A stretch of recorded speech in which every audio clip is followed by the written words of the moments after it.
according to DN6 Act, the Drug and Cosmetic Act, what is a cosmetics? Cosmetic is defined as any article that is intended to be rubbed, poured, sprinkled, or sprayed.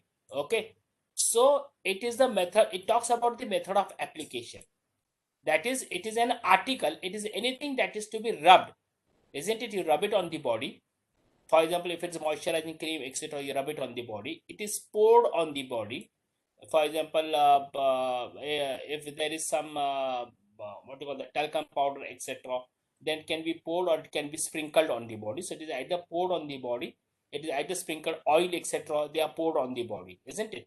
So it is either poured on the body, it is sprinkled on the body, or it is sprayed, right? So it is rubbed, poured, sprinkled or sprayed. It is any article.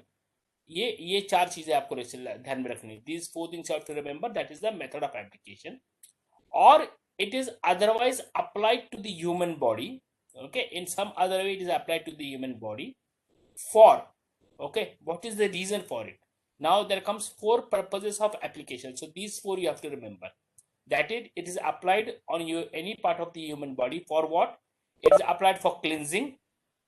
Okay, in order to cleanse the body, in order to clean the body, you apply it.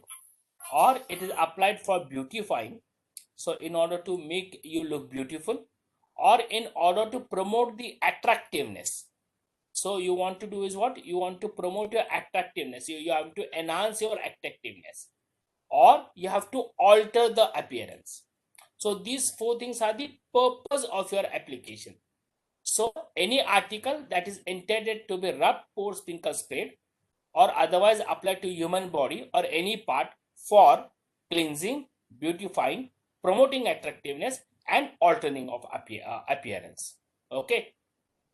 So it talks about the method of application also, that how it has been applied, and it also talks about the purpose of application also. Okay, what is the purpose of your application to it? It is for the purpose is for what? It is used for cleansing. So if you use anything for cleansing, for example, cleansing cream, isn't it? When you apply makeup, etc., if you want to remove, if you have applied a very heavy makeup, okay, and if you want to शादी के बाद आप शादी में जाते हो तो you put in very heavy makeup. If you are working on stage, etc., that time you put a very heavy makeup. That time what you do is, in order to remove that makeup, what you are doing is you are cleansing it. You are using cleansing cream in order to remove it. So that is cleansing. Beautifying, most of the cosmetics, if you take, you are doing it for beautification purpose.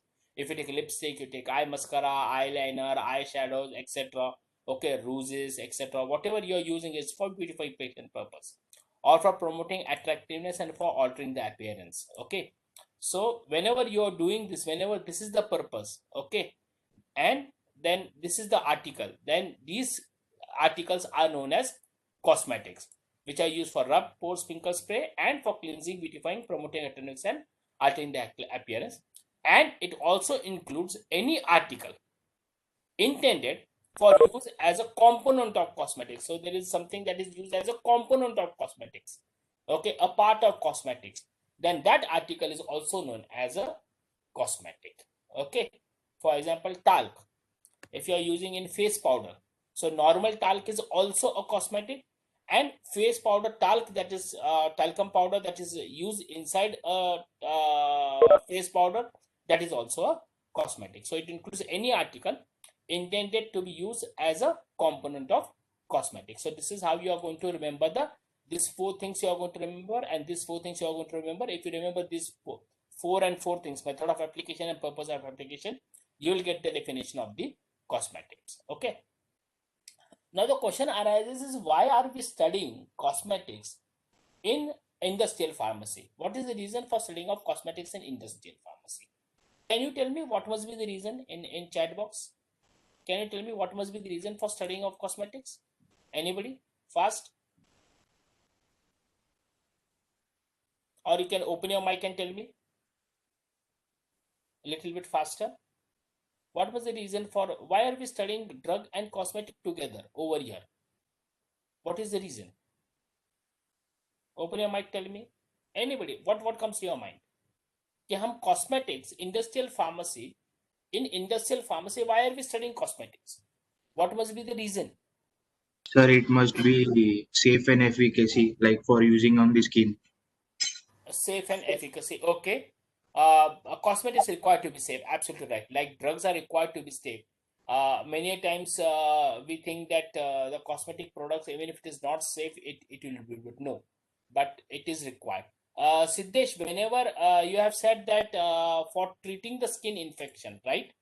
But whenever we talk about treatment, it doesn't comes under cosmetics. Okay, whenever cosmetics are specifically for beautification purpose, it has nothing to do with the what you call that, the treatment. Okay, but good try. Isha has said that chemical used in cosmetic do not adversely affect the skin. No, Isha. Okay, chemicals used in cosmetics are equally harmful as that of your drug. Okay, so you have to see to it that these cosmetics are safe to use. Okay, they are equally harmful to your skin. Okay, different equipments are required. No, Jivika.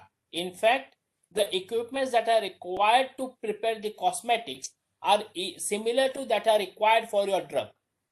And that is the reason why, okay, and that is the reason why, Isha, Jivika, we are studying cosmetics over here, because the equipments that are required are the same. One of the reason why we are studying it.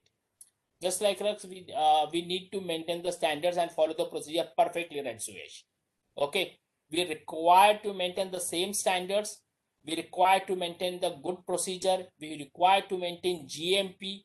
Okay, that is required for the drug, because we want the cosmetic to be as safe as that of the drug. We want the quality of that drug to be quality of the cosmetics equivalent to that of the drug. Okay, otherwise it is going to be very harmful to you.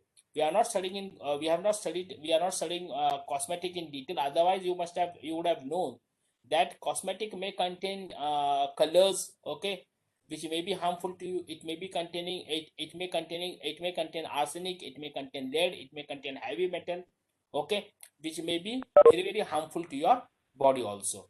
Hence the safety aspect is very important. Okay, and hence we are studying over here. Okay, Ritika, I said to study the qualitative and quantitative analysis of cosmetics. Yes, because the qualitative and quantitative analysis of cosmetics is very important from the safety aspect, and that qualitative and quantitative analysis similar to that of the drug. We will first see what is the difference. Most of you all were absolutely right. Okay, so we will first see what is the difference between a cosmetic and a drug, and then we'll see why we are studying it first, if that is the difference. Cosmetics are used for cleansing, beautifying, promoting attractiveness, and altering the appearance. Whereas if you see the drug, if you see the definition of the drug, what it is doing is it is affecting the structure and function of the body. Okay, it is used for treatment, mitigation, and preventing of disease. Okay, and it is affecting what? It is changing the structure and function of the body. Whereas it is treatment is a part of the drug, mitigation is a part of the drug, and preventing disease is also a part of the drug. So that is a major difference between a drug and a cosmetics. Apart from this difference, okay, most of them are similarities. If you see the excipients, okay, the excipients that are used in case of your cosmetics are similar to that are used in your drug. The same kind of excipients are used. If you take the formulation, okay, the formulation that is there in the cosmetics, there is powder is there in cosmetics also, powder is there in your drug also. You have creams are there in cosmetic also, drugs also. You have aerosols that are there in cosmetic as well as on drugs also, isn't it? Then you have paste, jellies, you have ointments, you have say lotions, okay, or you have solutions. Then all these things, you have emulsions, all of them are there in cosmetics also. The formulation is the same. So whatever is the formulation for cosmetics, same is the formulation for the drug. If you see the containers, packing, whatever packing you are using for cosmetics, same packing you are using for drugs. If you see the procedures, okay, the procedure, the manufacturing procedure as the formulation is the same, the excipients are the same, the chemical used are the same. Hence the manufacturing procedure that is there for preparing of a cosmetic is similar to that for the drug. Only the purpose, if you see, okay, the purpose or the application is different. A drug is used for treatment and mitigation. Okay, it is used against the diseases, whereas cosmetic is used for beautification purpose. So if you remove the purpose, okay, that is there, okay, from a drug and a cosmetics, you will find that a drug and a cosmetic, from the level of excipient, from the level of different formulations that are used, from the level of manufacturing procedure, from the level of evaluation. Okay, most of the evaluation parameters are similar. Most of the equipments that are used for manufacturing are similar. From the point of view of equipments that are used for manufacturing, the drug and the cosmetics, they are more or less similar. And as they are more or less similar, hence we are studying this cosmetics under the chapter of industrial pharmacy, because we are studying excipient. In industrial pharmacy, we study about the excipient, we study about the formulation, we study about the manufacturing procedure, and we study about the quality control, isn't it? And all this, okay, all these four factors are similar, okay, in case of cosmetics as it is for the drug. So as I said, except for purpose, whatever is a cosmetic and a drug is similar. Okay, so that is the reason why we are studying cosmetic inside the industrial pharmacy. How will you classify a cosmetics? The cosmetic can be classified based on the body part on which it is being used. So you can classify them as skin cosmetic. Examples are cold, vanishing, moisturizing, sunscreen. It's classified as hair cosmetics because it's applied to hair, that is shampoo, hair dye, hair remover, hair oils, hair tonics, etc. Then you have face cosmetics, for example, face powder, face mask, fairness cream, etc. You have eye cosmetics which are applied on the eye, for example, mascara, shadow, liner. Okay, eye mascara, eye shadow, eyeliner.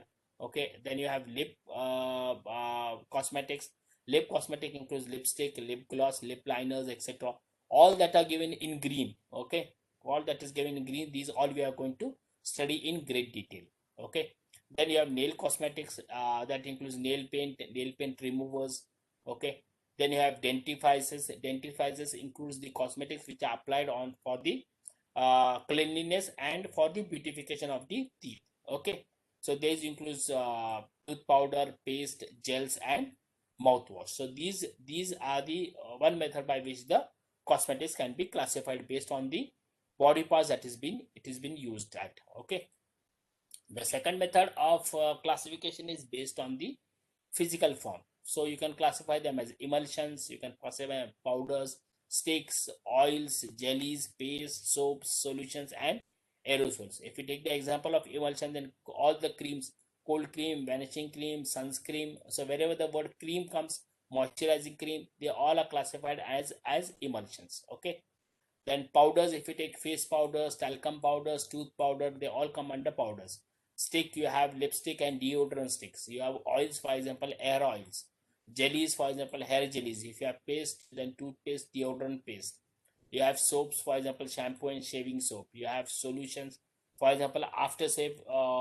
It's known as aftershave lotion, but it actually is a solution. Okay. Then you have aerosols, for example, aftershave spray. Then you have perfumes, which are also cosmetics, which are also in the form of aerosols. Okay, you have antiperspirant deodorants in the form of aerosols. Okay, so this is the second way of classification, that is based on the physical form.